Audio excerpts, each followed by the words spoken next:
क्योंकि उसने जब इस सृष्टि को रचा तब नारी जैसे अनमोल तोहफा दिया जो सर्व शक्तियों से सर्वगुणों से भरपूर।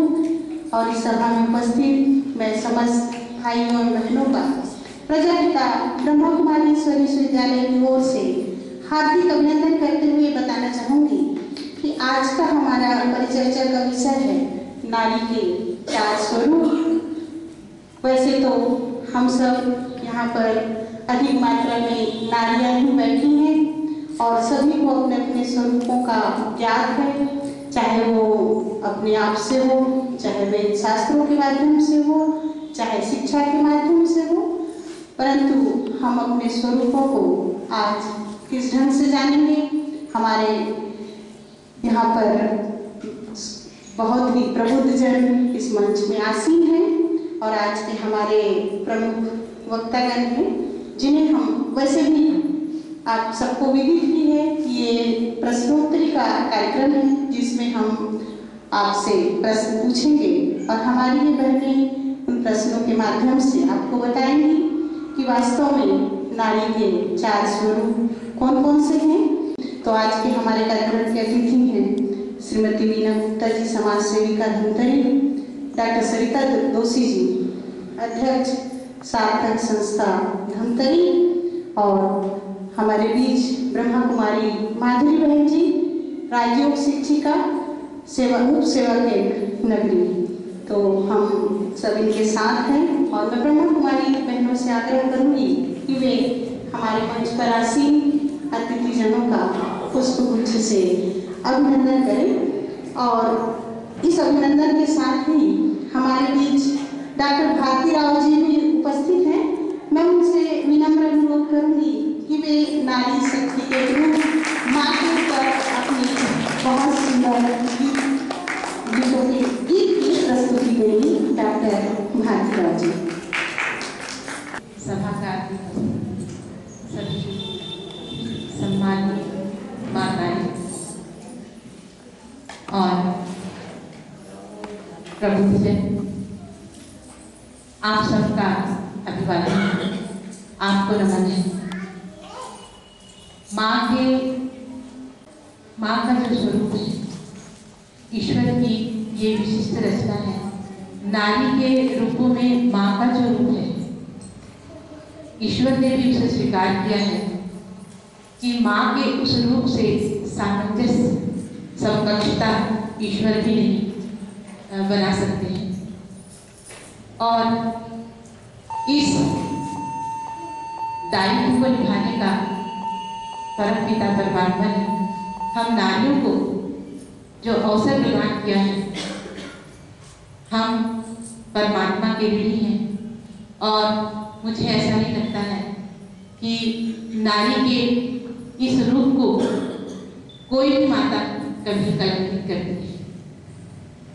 वो हमेशा अपने पुत्रों के लिए, अपनी संतान के लिए सौभाग्य, ऐश्वर्य, संपन्नता, सुख, शांति, स्वास्थ्य निरंतर उसके विकास के लिए प्रयत्नशील रहती है।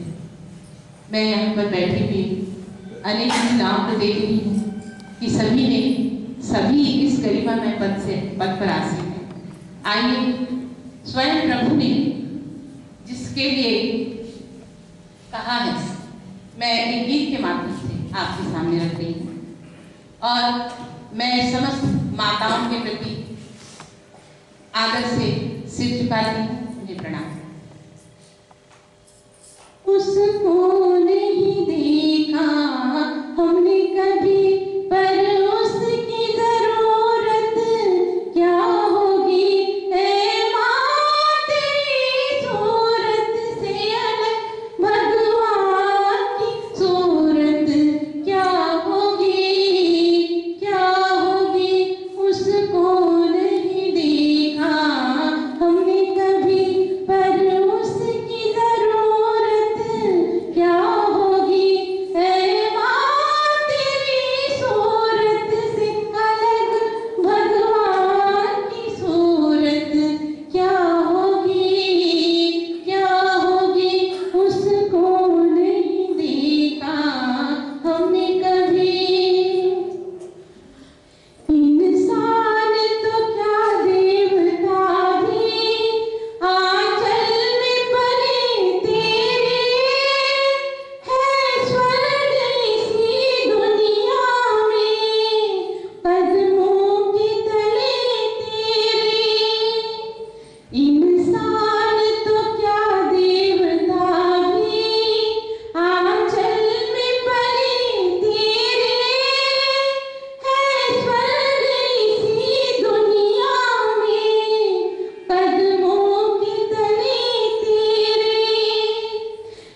बहुत धन्यवाद डॉक्टर खरखीराव जी, आपके सुंदर सुमधुर गीतों से, आपकी भावनाओं से हम सभी अभिभूत हुए। हम प्रजापिता ब्रह्मकुमारी ईश्वरी विश्वविद्यालय की ओर से आपका बारंबार धन्यवाद करते हैं और चलते हैं आज के इस कार्यक्रम की ओर। जैसा कि आप सबको विदित ही है कि आज का हमारी परिचर्चा का विषय है नारी के 4 स्वरूप। हमारे अतिथि के रूप में सर्वप्रथम मैं डॉक्टर सरिता दोषी जी से पूछना चाहूंगी।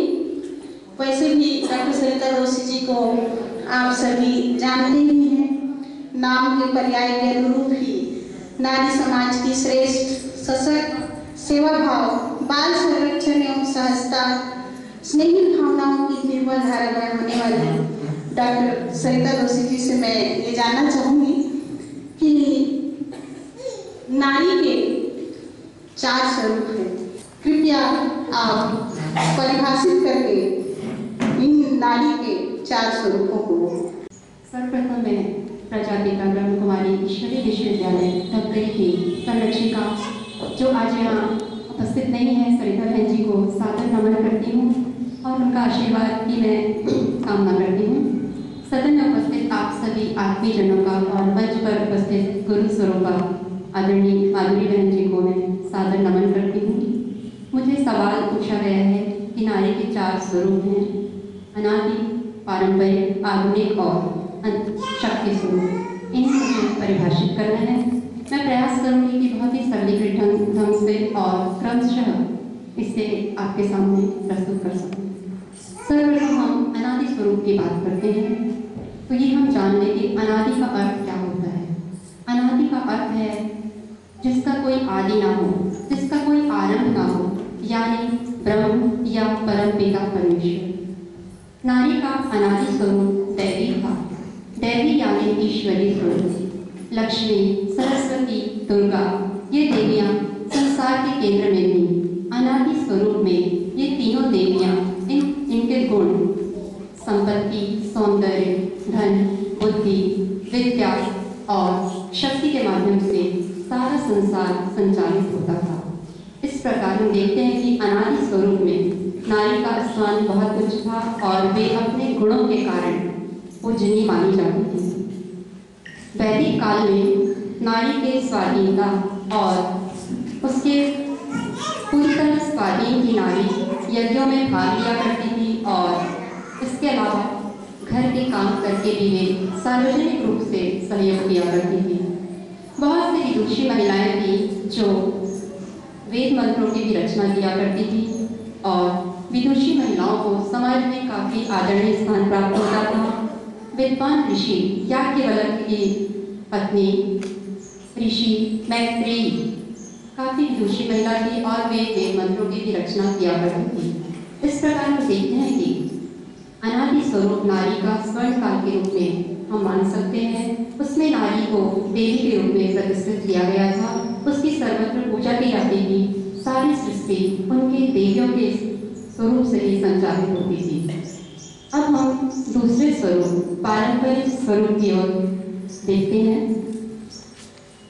मुगल काल में विदेशी आक्रमणकारियों के आने के बाद स्त्रियों की स्वाधीनता काफी कम हो गई, वे परतंत्र होती गई और समाज में बहुत सी कुरीतियों का प्रचलन बढ़ गया, जैसे पर्दा प्रथा, बाल विवाह और विधवाओं के जीवन में भी काफी पाबंदियां लगा दी गई।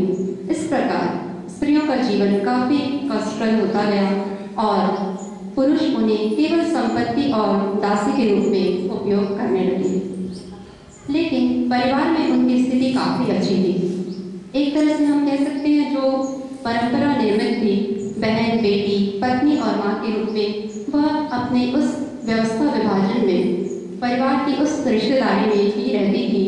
लेकिन फिर भी उसकी भारतवर्ष में पतन तभी प्रारंभ हुआ जब स्त्रियों की दशा में लगातार उनके स्वतंत्र अस्तित्व को दबा दिया गया और इस प्रकार नारी बहुत ही कष्टप्रद स्थिति में आती गई। धीरे धीरे वह अपना अस्तित्व भी भूल गई। उसे केवल घर की चारदीवारी में रहना होता था और अगर स्त्रियों में कोई प्रतिभा हो या कोई रचनाशीलता हो तो पति, परिवार और बच्चों के देखभाल के बाद बचे समय में वो घर के फेंकने वाले सामान से कुछ चित्रकारी कर लेती थी या साड़ियों में, चादरों में, तकिया गिलाफों में कशीदाकारी करती या क्रोशिया से कुछ बॉर्डर बना लेती या कवर बुन लेती। इस प्रकार हम देखते हैं कि पारंपरिक स्वरूप में भी नारी की स्थिति कोई बहुत अच्छी नहीं थी। वे घर की चार दीवार के भीतर ही पूरा जीवन व्यतीत कर देती थी, पुरुषों को खुश करने में ही लगी रहती थी और लज्जावती के रूप में घर में ही उसे रहना पड़ता था। नारी का तीसरा स्वरूप आधुनिक स्वरूप है, जिस पर हम बात करेंगे। इस संदर्भ में मुझे विवेकानंद जी की उनका एक कथन याद आता है, स्त्रियों की अवस्था में सुधार किए बगैर विश्व के कल्याण का कोई मार्ग नहीं। किसी पक्षी का एक पंख के सहारे उड़ना असंभव है। ये बहुत सही बात है। अगर स्त्री की दशा में सुधार न हो तो संसार का विकास कैसे संभव है। बस धीरे धीरे समाज की सोच में बदलाव आया और विचार किया जाने लगा कि नारी को शिक्षित किया जाए और नारी को शिक्षित किया गया। आज की नारी अपने अधिकारों के लिए विश्व स्तर पर संघर्ष कर रही है। उसे उसकी स्वतंत्र अस्तित्व है, उसका स्वतंत्र सत्ता है और वह काफी आत्मनिर्भर भी हो गई है। आज की नारी ने पोशाक, रहन सहन में काफी नवीनता लाई है। पुरुषों के समान भी मांग अपने अधिकारों के प्रति वो सचेत हुई है। इसके अलावा वह आत्मनिर्भर तो हुई ही है और बहुत से क्षेत्रों में हम देखते हैं कि संगठित होकर नारियां काम कर रही हैं। अब वो असहाय या अबला नहीं है, क्योंकि हमें न अबला समझो कोई, हम भारत की नारी हैं, कोमल कोमल फूल नहीं, हम ज्वाला का श्रृंगार। इस तरह की भावना ने उसकी आत्मचेतना को जागृत किया है और उसने अपने अधिकारों के लिए बहुत ऊंची लड़ाई की है, बहुत ऊंचे मुकाम तक वो पहुंच सकी हैं। कुछ नामों को मैं आपके सामने दोहराना चाहती हूँ। कुछ ऐसी महिलाएं, कुछ ऐसे स्त्रियां जिन्होंने अपने कार्यों के द्वारा, अपने श्रम के द्वारा शिखर पर प्रसिद्धि पाई है। ब्रह्म कुमारी हमारी बहुत सी दादी हैं और दीदियां हैं जिन्होंने हमें आत्मचेतना का मार्ग सुझाया है, हमारा मनोबल बढ़ाया है। उनके नामों को मैं याद करूं तो बहुत लंबी चौड़ी लिस्ट है, लेकिन उन्हें मैं सादर नमन करती हूँ। और बचेंद्री पाल, एवरेस्ट पर पता करने वाली बचेंद्री पाल है। राजनीति के क्षेत्र में इंदिरा गांधी, आज के प्रतिभा पाटिल, मीरा कुमार, ममता बनर्जी और अंतरिक्ष में पहुंचने वाली कल्पना चावला, सुनीता विलियम्स और सेवा के क्षेत्र में मदर टेरेसा। बहुत सी ऐसी महिलाएं हैं। साहित्य के क्षेत्र में हम देखते हैं बेबी हालदार, तस्लीमा नसरी, साइमन तबुआर। इस तरह से काफ़ी सारी ऐसी लंबी चौड़ी फहरिस्त है महिलाओं की जिन्होंने अपनी आत्मचेतना को पहचाना और पुरानी रूढ़ियों से हटकर नई एक पहचान अपनी बनाई। ये हमारे लिए बहुत अनुकरणीय है और प्रेरणीय है। अब मैं इसके चौथे स्वरूप, शक्ति स्वरूप की बात करने जा रही हूँ। ये बहुत सही है कि प्राचीन काल में जो हमें सम्मान और आदर प्राप्त था, आज हम उसे खो चुके हैं। ये बहुत कठिन नहीं है कि हम उसे फिर से पा सकें, क्योंकि हम तो दरिया हैं, हमें अपना हुनर मालूम है। जिस ओर भी चल पड़ेंगे रास्ता हो जाएगा। ये बहुत सही है कि नारी के पास इतनी ताकत है कि वो जिस ओर भी चलेगी वो रास्ता खुद बना लेगी। इस प्रकार हम देखते हैं कि हमें वैदिक काल में उस सम्मान, जो आदर प्राप्त था, उसे पाने के लिए हमें कठिन परिश्रम और समर्पण और अपने संस्कारों को प्रबल बनाना होगा। साइंस ने तो आज ये भी सिद्ध कर दिया है कि नर और नारी में मानसिक स्तर एक समान है। तो फिर हमें किस बात की चिंता? जो कार्य पुरुष कर सकता है वही कार्य एक नारी भी कर सकती है। सिर्फ हमें अपने आत्मबल को जगाना होगा और अपने संस्कारों पर दृढ़ रहकर पुरानी रूढ़ियों का विरोध करना होगा। जो दहेज जैसे अत्याचार हम पर हो रहे हैं उनका विरोध करना होगा। तभी हम परिवार और समाज में अपनी स्थिति मजबूत कर पाएंगे और हमें समाज और परिवार की ओर से स्त्रियों के सम्मान को दोबारा दिलाने के लिए सपोर्ट सिस्टम तैयार करना होगा। तभी हम जीवन की विसंगतियों, असुविधाओं और कठिन परिस्थितियों में सामना कर सकते हैं। और अंत में मैं सिर्फ यही कहूँगी कि हमारा जीवन बेशकीमती है, हमें केवल जीवन जीने की कला सीखनी होगी और विपरीत परिस्थितियों में संघर्ष करने के लिए रास्ता ढूंढना होगा और अपनी खोई हुई शक्ति को, अपने शक्ति स्वरूप को, अपने आत्मसम्मान को पाने के लिए हमें एक नया दरवाज़ा खोलना होगा। अंत में मैं ये 4 लाइनें आपको समर्पित कर रही हूँ। गतिमान करे चरणों को मंजिल पास नहीं, गतिमान करे चरणों को मंजिल पास नहीं, काल चक्र गतिमान आपका दास नहीं, जीवन की हर सांस सार्थक कर डाले आप, क्योंकि सांसों पर पल भर का विश्वास नहीं, सांसों पर पल भर का विश्वास नहीं।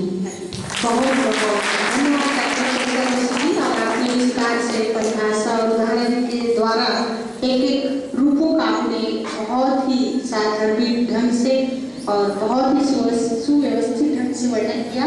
हम आपका बहुत बहुत धन्यवाद करते हुए हमारे दूसरे यहाँ पर अतिथि हैं श्रीमती वीणा गुप्ता जी। मैं वैसे भी वीणा गुप्ता जी भी आप सबके बीच से ही हैं, फिर भी नाम के अनुरूप मृदुभाषी, मिलनसार, आकर्षक व्यक्तित्व तथा सफल गृहिणी के रूप में गुप्ता हॉस्पिटल मैनेजमेंट की महत्वपूर्ण कड़ी है। नारी जाति की संपूर्ण विशेषताओं से लवरेज व्यक्तित्व हैं वीणा गुप्ता जी। और मैं आपसे पूछना चाहूँगी कि क्या कारण है कि आज की नारी की स्थिति बिगड़ी हुई है। कहाँ तो वो देवी के रूप में पूजी जाती थी, अभी सरिता जोशी जी बता रही थी कि अनादिकाल में किस तरह से देवी का स्वरूप था, तो कहाँ तो वो देवी के रूप में पूजी जाती थी और कहाँ आज वो पैरों की जूती बन गई है। तो कृपया इसका कारण क्या है, आप हमें बताइए। सबसे पहले तो मैं उपस्थित सब सभाजनों में सबका हार्दिक अभिनंदन करती हूँ, अभिवादन करती हूँ और ईश्वर परम पिता परमेश्वर ईश्वरी विश्वविद्यालय का धन्यवाद करती हूँ जिन्होंने इतना अच्छा प्रोग्राम ऑर्गेनाइज किया और उसमें हमारी ब्रह्म कुमारी बहनों ने भी इतनी मेहनत करके इस प्रोग्राम को सफल बनाने में अपना योगदान दिया। और ब्रह्म कुमारी बहन स्पेशली कामनी जी को मैं धन्यवाद देती हूँ जिन्होंने मुझे इस योग्य समझा कि मैं यहाँ आकर के 2 शब्द बोल सकें। धन्यवाद। तो सबसे पहले नारी की बिगड़ी हुई स्थिति, तो अभी इस पहले नारियों के इतने सारे गुण 5 दिनों से सब लोग बोलते जा रहे हैं, वर्णन हो रहा है। यदि मैं भी उसमें शामिल हो जाऊँ तो शायद अतिशयोक्ति हो जाएगी, इसलिए नारी के गुणों का बखान करना नहीं है मुझे, मगर कुछ पॉइंट्स हैं जो मैं सोचती हूँ कि मुझे भी बोलना चाहिए।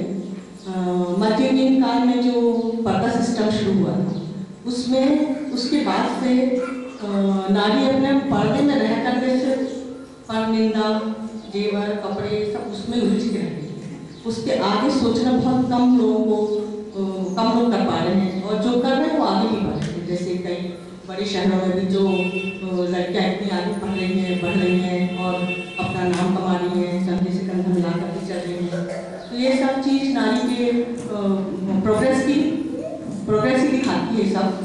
और नारी के जो पैर की जूती समझी जाता है तो वो आजकल तो मेरे ख्याल से बहुत कम लोग ऐसा होता है क्योंकि सभी लोग बहुत अच्छे हो गए हैं और जो बहुत नहीं, जिनके पास नैतिक शिक्षा नहीं होती है या जो शिक्षा से वंचित रह जाते हैं वही लोग, उनको ही लोग पैर की जूती समझ करके रखते हैं। और अभी तक की जो ब्रह्म कुमारी बहनों लोगों ने जो दिया उसको मुझे 2 बात बहुत अच्छी लगी, एक सम्मान और दूसरा love and law and law. तो सम्मान से वाकई में यदि आप अपना मान अपने आप रखती हैं तो फिर कोई दूसरा आपकी अवमानना करने का कोई प्रश्न ही नहीं उठता है। और बच्चों को भी जैसे कि बताया गया है कि लव और लॉ के हिसाब से आपको को पालना चाहिए। तो प्राय क्या करती है नारियाँ क्या करती हैं कि जैसे घर में कोई भी सामान आता है तो बच्चे लोग नहीं बेटा तुम खा लो, हमको जरूरत नहीं है, और यही स्थिति बाद में बिगड़ जाती है।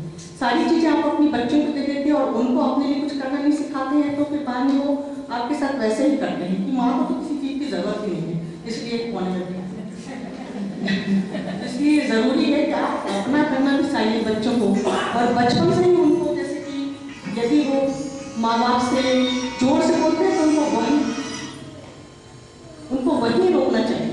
वो बड़े होंगे तो आपके हाथ से निकल जाएंगे, मगर उनको इतनी हिम्मत ही नहीं होनी चाहिए कि वो पेरेंट्स से, बड़ों से बहुत जोर से बोले, उनको वही रोक देना चाहिए। और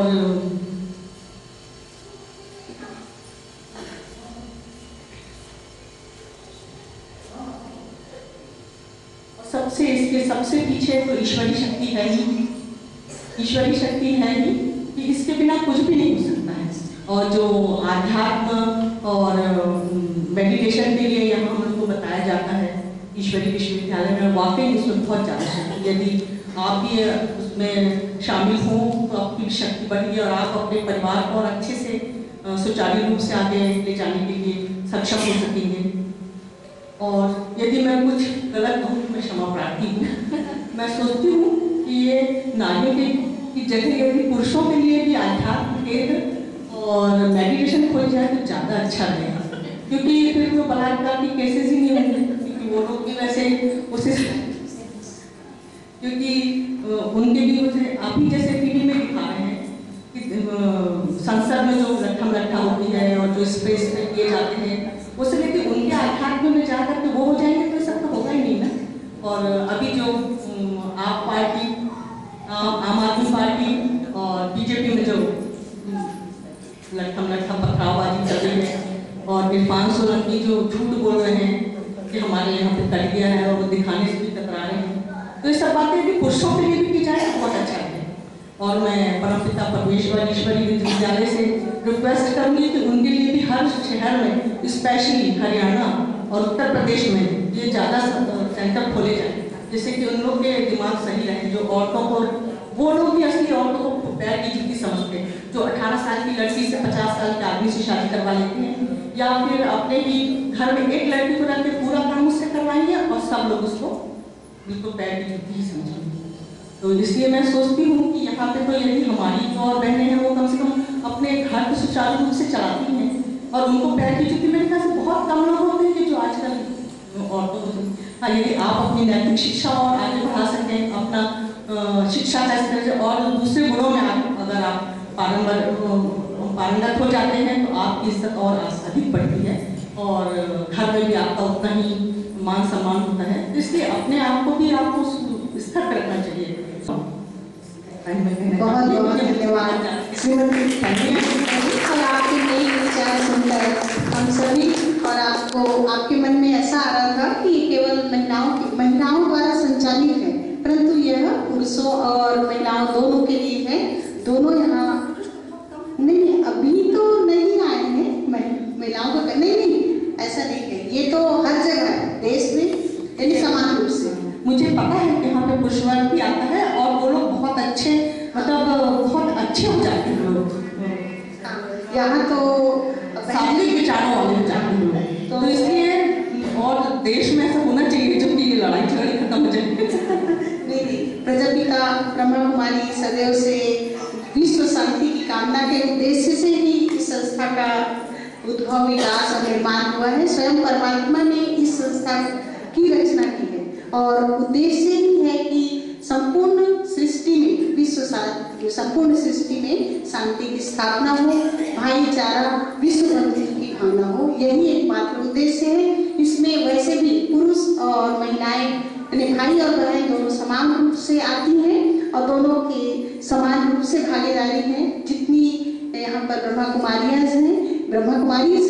वह उतने ही हमारे पांडव भाई भी हैं। उन्हें पांडव इसलिए कहा जाता है कि वो सत्य, पवित्रता, निष्ठा, इन सब का आचरण करते हैं। तो यहाँ पर जो युवा वर्ग है वो भी वैसे ही है, यूथ हर विंग से, यहाँ 18 विंग से, हम कभी और भी कार्यक्रम में हम भी उसके बारे में जानकारी देंगे। और ऐसा कुछ भी नहीं, यहाँ भाई बहन, जाति, धर्म, लिंग भेद कोई भी नहीं, सब लोग बच्चे से लेकर बूढ़े तक, ना उम्र भेद है, ना जाति भेद है, ना लिंग भेद है, सब लोग। हाँ, और भी बताना चाहूँगी कि 140 देशों में और 4000 सेवा केंद्र है। वहाँ हरियाणा के भी हैं, तो पंजाब के भी हैं, तो सब है। बशर्ते स्वयं को यहाँ आना है। बाहर मेरे को डॉक्टर मुकी महाती जी की ये बातें याद आ रही है मसला ये नहीं है कि इस मसले का हल कौन करे, मसला ये है कि इसमें पहल कौन करे। और पहल की बात जब जहाँ पर भी आती है तो ब्रह्मा कुमारी इसका नाम स्वयं आ जाता है। तो चलिए हम इस कार्यक्रम को आगे बढ़ाते हुए मैं ब्रह्मा कुमारी माधुरी बहन जी से ये प्रश्न करना चाहूँगी। बहन जी, आप बताइए, क्या नारी अपने खोए हुए सम्मान को पुनः प्राप्त कर सकती है? परम पिता परमात्मा की प्रिय संतान श्रद्धेय सरिता दीदी जी, मंच पर विराजमान बहन वीणा गुप्ता जी, बहन सरिता जी, बहन कामनी जी, समस्त भाइयों, मीठी मीठी माताओं, प्यारे प्यारे बच्चों, आज नारी सुरक्षा हमारी सुरक्षा अभियान 8 दिनों से चल रहा है। आप सभी ने बहुत अच्छे ढंग से इसके बारे में विचार किया। आज का हमारा विषय है नारी अपने खोए हुए सम्मान को पुनः कैसे प्राप्त कर सकती है। वैसे तो 4 स्वरूपों में दर्शाया गया है, जैसे अनादि स्वरूप। नारी के स्वरूप का ना शुरुआत है ना अंत है। नारी को किसी परिभाषा से बांधा नहीं जा सकता है, वह अनंत है, अनादि शक्ति स्वरूप है। दूसरी बात पारंपरिक, आदिकाल से अब तक परंपराओं एवं अनेक स्वरूपों में ढलती आ रही।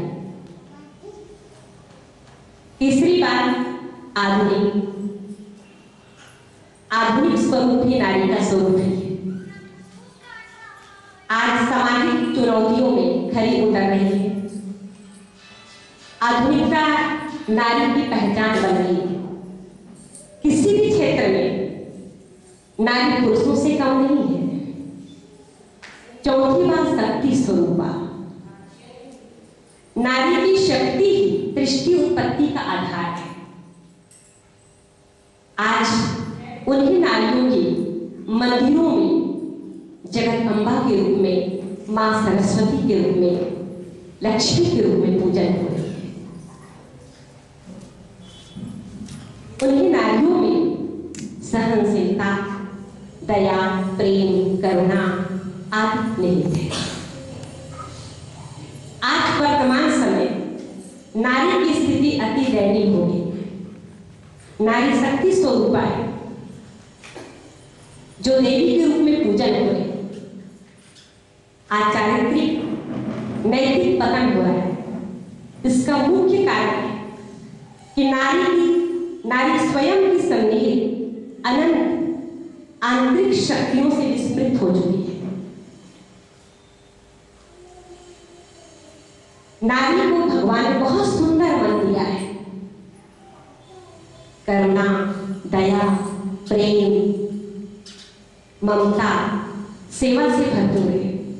इनके अनुरूप बहुत सुंदर शरीर की रचना भी की है। ये एक मात्र पुण्य कर्म के लिए एक साधन मात्र है, लेकिन इसका आकर्षण, इसका दुरुपयोग नारी की कमजोरी बन गई है। शरीर रूपी वरदान नारी के लिए अभिशाप बन गया है। भौतिकवादी चकाचौंध ने नारी को क्या कर दिया है? पतन की ओर ले जा रहा है। पाश्चात्य संस्कृति ने नारी की स्थिति को नीचे गिरा दिया है। ये आप सभी देख रहे हैं कि क्या क्या हो रहा है। यही नारी है जिस नारी ने बड़े बड़े चक्रवर्तियों, बड़े बड़े छत्रपतियों को यही वो नारी है जिसने संस्कारी बनाया। यही नारी है जिसने ध्रुव, शंकराचार्य, ईसा मसीह, महात्मा गांधी जैसे महान आत्माओं को धर्म का पाठ पढ़ाया। यही नारी है जिसने श्री कृष्ण, श्री राम जैसे देवता को जन्म दिया। यही नारी है जिसने ब्रह्मा, विष्णु, महेश को बच्चा बनाकर के पालना किया है। नारी एक ज्योति स्तंभ है, वो जीवन रूपी पथ को प्रकाशित करती है। नारी जाति को ऊंचा उठाए बिना विश्व को ऊंचा उठाना असंभव है। इस राष्ट्र का उन्नत नारी की अवस्था से आंका जा सकता है। आज हम देख रहे हैं कि नारी की क्या स्थिति हो गई। किसी ने पैर की जूती कहा, किसी ने नर्क का द्वार कहा, किसी ने कुल कलंकित कहा, क्या क्या कह दिया। आज वही नारी है, पर आज नारी चाहे तो अपनी दृढ़ता की शक्ति से बड़े बड़े कार्य कर सकती है। संसार की कोई भी शक्ति उसे रोक नहीं सकती है। वो क्या नहीं कर सकती है। इसीलिए किसी ने कहा है कि विदुषी नारी तो मुर्दों को जिला सकती है। विदुषी नारी तो मुर्दों को जिला सकती है। हिमालय को उंगली से हिला सकती है। हिमालय को उंगली से हिला सकती है। ये देश है वह देश, ये देश है वह देश जिसे नारी मां बनकर के भगवान को अपनी गोदी में खिला सकती है। नारी, ये दुनिया एक गुलशन है, ये दुनिया एक गुलशन है, नारी उसका माली है। ये दुनिया एक गुलशन है, नारी उसका माली है। वो झुक जाए तो सीता है, वो अड़ जाए तो चंडी काली है। नारी चाहे तो बहुत कुछ कर सकती है, लेकिन अगर अपने खोए हुए सम्मान को पुनः प्राप्त करना चाहती है तो सबसे पहले अध्यात्म की शीतल सुरक्षित छाया में आना होगा। अध्यात्म को विकसित करने के लिए मानवीय एवं नैतिकता की ओर मुड़ना होगा। अध्यात्म का अर्थ है अपने अस्तित्व को समझना, अपने सद्गुणों को धारण करना, परम सत्ता परमात्मा से संबंध जोड़कर ऊर्जावान बना रहना। प्राचीन काल से ही इन्हीं नारी जो आदर्श स्थापित किए, जिसमें धर्म, तप, दया, क्षमा, संयम, पवित्रता, सतीत्व, नैतिकता की अजस्र धारा प्रवाहित हो रही थी। अगर हम चाहें तो अध्यात्म की ओर फिर से अपने आप को जोड़कर परमात्मा में मन को लगाकर दिव्य गुणों को धारण करके हम पुनः अपने सम्मान को प्राप्त कर सकते हैं। ओम शांति। बहुत धन्यवाद बहन। और हमने देखा कि किस तरह से हम आध्यात्मिकता की शक्ति से अपने खोए हुए सम्मान को हम प्राप्त कर सकते हैं। 9 मार्च से राजयोग मेडिटेशन शिविर संध्या 5 बजे से 6 बजे तक आयोजित रहेगा। ये कार्यक्रम तो 8 मार्च को यहीं पर समाप्त हो जाएगा। हमारी नारी सुरक्षा हमारी सुरक्षा अभियान, ये कार्यक्रम 8 तारीख को इसका समापन होगा, परंतु 9 तारीख से राजयोग मेडिटेशन शिविर प्रतिदिन यहाँ पर होगा। तो आप चाहें तो रजिस्ट्रेशन करा सकते हैं। ये निःशुल्क रहेगा।